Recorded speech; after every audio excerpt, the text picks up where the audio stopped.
when you use uniform approach, what happens? You strengthen the working memory, and you will learn all about what working memory is in a little bit.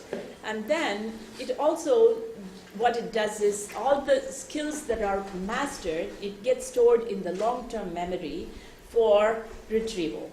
And so when you, for example, when I say long-term memory, when you were a child, you all learned to many of you learned how to ride a two-wheeler. And then you haven't been exposed, let's say, from age 20 to age 40, you've never even touched a two-wheeler. Then suddenly you go to a biking city, and then your kid says, come on, Mom, let's go rent a bike and go. You are not, nobody needs to run behind you to teach you that balance skills. Already it's in your long-term memory, and you have retained it, and you can retrieve it. The first couple of seconds you might go like this, but then it's up there, and you pull it out, and that's what long-term memory is. And so with self-care skills and with self-care with Flair, the three important sensory systems that work towards this long-term retention is visual, verbal, and kinesthetic cues. So we are going to bring the visual cues, auditory cues, and the kinesthetic cues and combine them, and that play a significant role in establishing a skill and putting it in the long-term memory. And it also, when you use these three systems, it lays foundation for learning new skills. And then we come to our favorite part, the activity analysis. And many of us have kind of said, oh, this is so boring.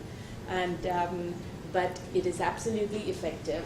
When I graduated from OT school, I said, I am never, ever going to say this word activity analysis one more time. And then, 25 years later, we ended up with this book, and that's all we did. We breathed, when we were writing this book, my friend Ginger and I, we breathed activity analysis, and we had to pretend it was back to the lab one more time.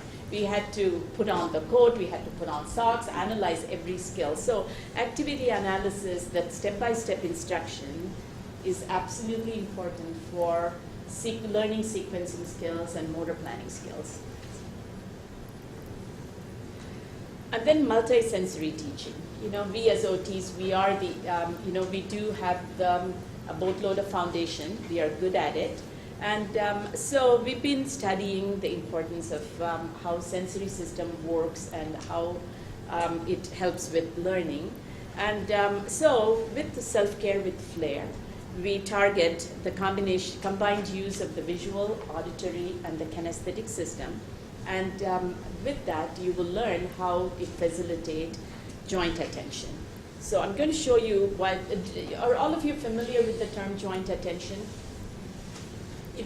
Joint attention is a buzzword. It's really, speech therapists use this term the most. Joint attention is when you are teaching anything, the child is attending to you, and you are attending to the child. So there is joint attention, and with children with autism, especially, when you are talking and they are looking here, you might be talking to the child, but he is not looking at you. So whatever you are saying doesn't really apply to him. So when you get the joint attention, you will realize how much immediately he catches on to what you're saying. So the joint attention is absolutely critical for learning. And I'm going to show you, you're going to meet my little friend, Camden.